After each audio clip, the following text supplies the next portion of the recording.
Hello everyone, my name is Yiming Zhao. The paper I'm going to present is computing the minimum bottleneck moving spanning tree. This is a joint work with my supervisor, Dr. Haitao Wang. Okay, let's start.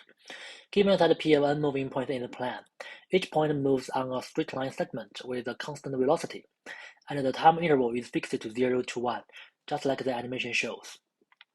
The moving spanning tree connects all of these moving points and keeps its combinatorial structure during the whole movement. Based on these definitions, we can have some notations. The P of t is the location of moving point P at time t. The capital P of t is the set of locations of these moving points at time t. And the capital T of t is the moving spanning tree capital T at time t. Then we define the instantaneous bottleneck as the maximum Euclidean length of all edges in capital T of t. The bottleneck of moving spanning tree capital T is the maximum instantaneous bottleneck of the whole time interval. Finally, the Euclidean minimum bottleneck moving spanning tree T star, which we refer to it as moving EMBST, is a moving spanning tree with a minimum bottleneck. The moving spanning tree has many applications, such as visualizations of time-varying spatial data, and our problem is to compute the moving EMBST for a given set P of n moving points in the plan. Previously, Akitaya et al. Proposed an algorithm that computed the moving EMBST in n squared time in 2021.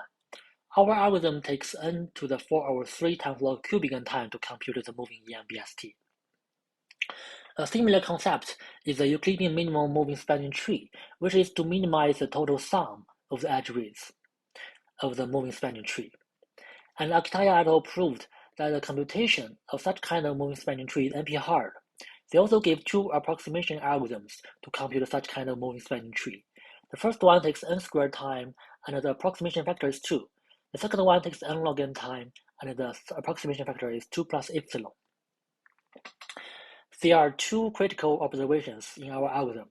The first one is that for any two moving points P and Q, the distance between them is a convex function over the time, which implies that the maximum distance between P and Q is attained at either time 0 or time 1. And another observation is that the minimum bottleneck we are looking for must be the maximum distance between two certain moving points. So the basic idea of our algorithm is to do a search in a set of all maximum pairwise distances. To do the search, we first define two sets, S0 and S1, which includes the locations of these moving points at time 0 and 1 respectively. Then the search space is a union of S0 and S1, which is the superset of this set. To do the search, we define the theorem problem as follows. Given a value lambda which is larger than 0, we need to decide whether the minimum bottleneck we are looking for is at most lambda. Our decision algorithm runs in n to the 4 over 3 times log square n time. And the distance selection algorithm is used to report the critical value in the search space. The distance selection algorithm can report the k-smallest interpoint distance among a set of n points in the plan. Finally, the total time complexity of our algorithm is n to the 4 over 3 times log cubic n. Before introducing the decision algorithm, let me introduce another important concept called unit disk graph. A unit disk graph G lambda of Pt is an undirected graph where the vertex set is P of t. An edge connects two vertices if the distance between these two vertices is at most lambda. So this can be viewed as an intersection graph of a set of congruous disks with value of lambda over 2. We have proved that the minimum bottleneck we are looking for is at most lambda, if and only if a common spanning tree capital T exists in these two unit disk graphs, where the vertex sets are P of 0 and P of 1. This happens if and only if the graph G lambda, which is the intersection graph of these two unit disk graphs, is connected. So we can just perform a breadth first search, which is a BFS in graph G lambda, or BFS in these two unit disk graphs simultaneously. Note that the bottleneck of the moving spanning tree capital T, which is the same as the common spanning tree T, which is the same as the common spanning tree capital T combinatorially, is at most lambda. Next, let us recall the normal BFS framework. So we first pick a source vertex S, and then we compute a series of subsets Pi iteratively. So the subset Pi contains points whose unweighted distance to the source vertex S is exactly I. And in each iteration, for each vertex P in Pi, we find the set of undiscovered common neighbors of point P in both of these two unity graphs. Then we compute Pi plus 1 as the union of SP over each P in Pi. The vertices in Pi plus 1 will be set as discovered. Then we move to the next iteration. In the end of the algorithm, we compute the union of Pi. If the union of Pi is exactly the set capital P, then the graph G lambda is connected, and the BFF tree is a spanning tree of G lambda. So the critical part is to find the set of undiscovered common neighbors of point P in these two unity graphs. To this end, we first find the neighbors of point P in the first unity graph. Then we check whether these neighbors are still neighbors of point P in the second unity graph. So in the first unit graph, we use a technique called batch range searching. So all neighbors of vertex P0 in the first unit graph will be represented by a collection NP of disjoint canonical subsets. Then in the second unit graph, we use a technique called deletion-only unit disk range emptiness query. So for each canonical subset Q in NP, the neighbors of P1 in the second unit disk graph will be reported and deleted from all of the canonical subsets. To do this, this step is to ensure that the discovered vertices will not be rediscovered in the future iterations. We will see later that we just remove these neighbors from another collection of canonical subsets, which is denoted by M. So let me give you more details. So in the first unit disk graph, we use the batch range searching and some trivial operations on the set of P0. To do that, by doing that, we have a collection YR of n to the 4 over 3 canonical subsets, just like this. Then we compute some collections. For each point P, we compute NP as a subcollection of pairwise disjoint canonical subsets whose union is exactly the same, is exactly the set of neighbors of point P0 in the first unit disk graph, just like this. And we also compute another subcollection called MP, which includes the canonical subsets that contain point P0, like this. So if we need to delete point P, we just delete point P from the canonical subsets in the collection MP. Note that the NP and MP only store indices of these canonical subsets, and the total time complexity of this step is n to the 4 over 3 times log n. And in the second unit disk graph, we use a data structure called UDRE, and given a parameter lambda which is larger than 0 and a set Q of m points, we need to build a data structure of linear space in m log m time, such that for any given point Q, such that for any given point P, we can determine whether there exists a point Q in capital Q, such that the distance between P and Q is at most lambda. If the answer is yes, we can return such a point Q in log m time. And we can also delete any point from the set capital Q in log m amortized time. To apply the UDI structure in our BFS, we build a UDI structure for each YR of 1, which contains the locations of points of YR at time 1. YR is the canonical subset we obtained from the preprocessing in the first unit disk graph. Just like this, if we query P0 in the first unit disk graph, then we have a collection of canonical subsets NP. And then when we compute the SP in the BFS, we query P1 in each Q1. Since the canonical subset Q already contains the neighbors of P in the first unit disk graph.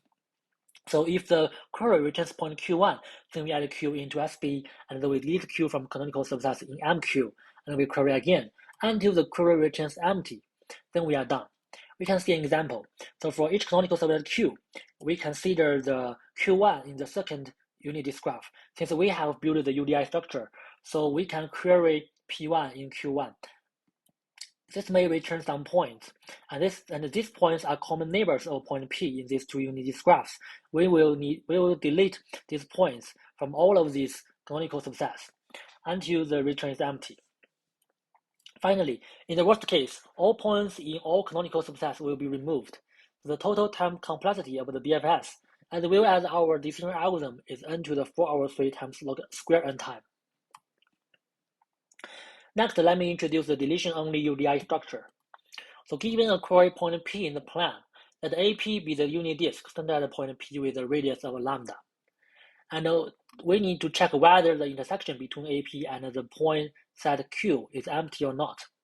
To do that, we use a grid technique to reduce this original problem to a constant number of subproblems.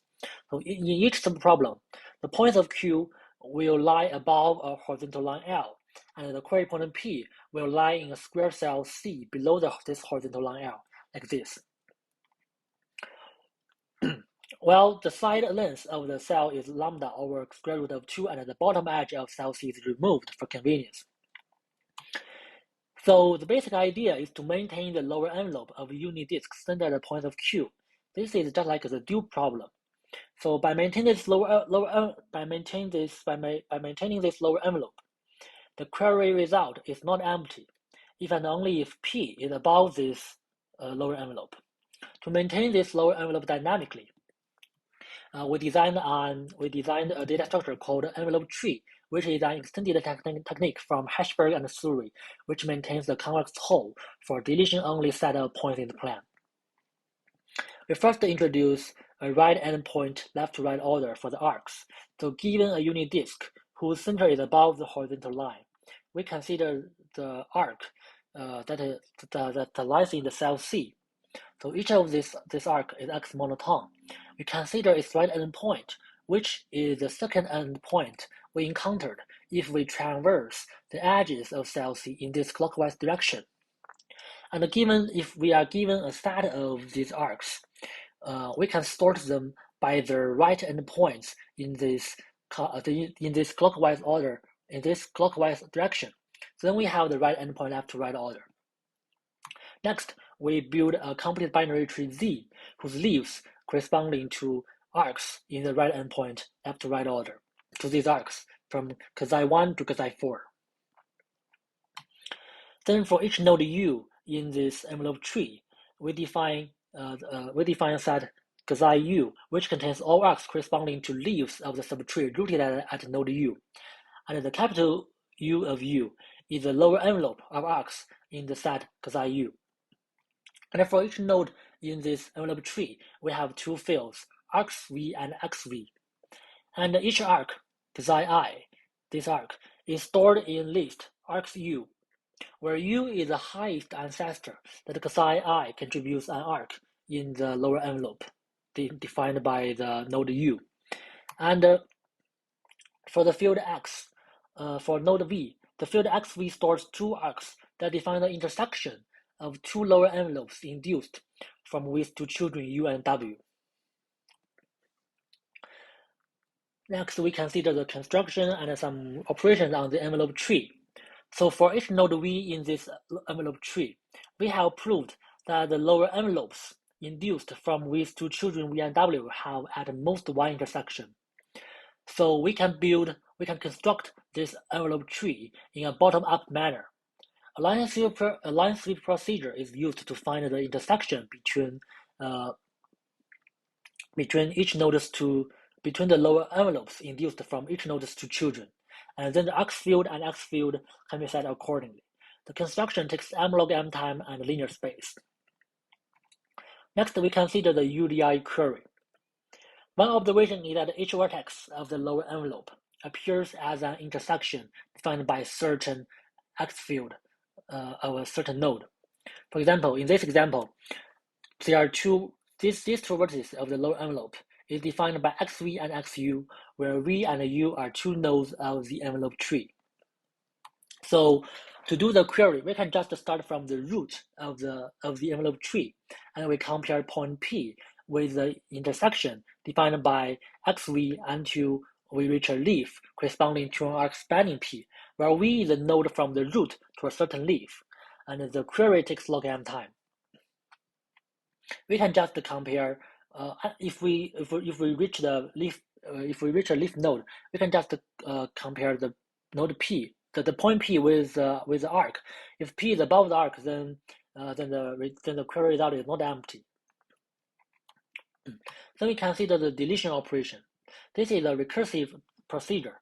We assume the root of the envelope tree is V, and we wish to delete an arc xi. And we assume xi is stored in the right children of V, and all x field and x field of ancestors of xi need to be updated if necessary. The first step is to restore the lower envelopes u of u and u of w by these informations. We assume that the xv is xiu and xiw, just like this. Then we consider the base case. If w is a leaf node corresponding to xi, then we can just reset these fields, x fields and x fields, very easily. Next, we apply the deletion, this deletion procedure to the right children w recursively. So the x field can be updated easily if we know the x field, just like the construction step. So the critical part is to reset the x field. There are two cases. So if xi doesn't define the intersection between these two lower envelopes, then we have an observation that the xv doesn't change after the deletion of xi. For example, if xi is this arc or this arc, then the deletion of xi doesn't impact this intersection, doesn't impact xv. And the critical part is if xi defines this intersection. In this example, xi is xiw. Then we need to reset the xv. We need to compute the xv again. One observation, we assume that the new xv is xiu prime and xiw prime. One observation is that xiu prime can lie to the left of the xiu, and xiw prime must lie between neighbors of xiw in the old lower envelope. We can see this example. If we remove the xiw, then the new blue lower envelope will be this, and this point is a new intersection. This point is a new intersection, and this is a xiu prime, and this arc is the xiw prime. We can see that the xiu prime can't lie to the left of the xiu, and the xiw prime must lie between the neighbors of xiu in the old lower envelope, which are these two blue arcs. So we can set A be the xiu and B be the left neighbor of xiw in the old lower envelope in advance. Then we can compute the new x field by using the line sweep procedure from A and B, just like what we do in the construction step. Finally, we can update the x field by using the new x field. So each step in the deletion procedure takes constant time except the line sweep procedure. So the total time complexity for the deletion procedure is 1 plus Ku plus Kw. The Ku is the number of arcs between xiu and xiu prime. Kw is the number of arcs between xiw and xiw prime during the whole procedure. One observation is that the those Ku arcs are moved up from U to V, and those Kw arcs are moved up from some lower levels to U. So if we delete all M arcs, then all M arcs are moved up at most M log M times. So each deletion takes log M amortized time. And by using the grid technique, the whole construction of the deletion-only UDI structure for the set Q and the query operation, the deletion operation takes the same time complexity as above. This finishes our algorithm. Thank you very much.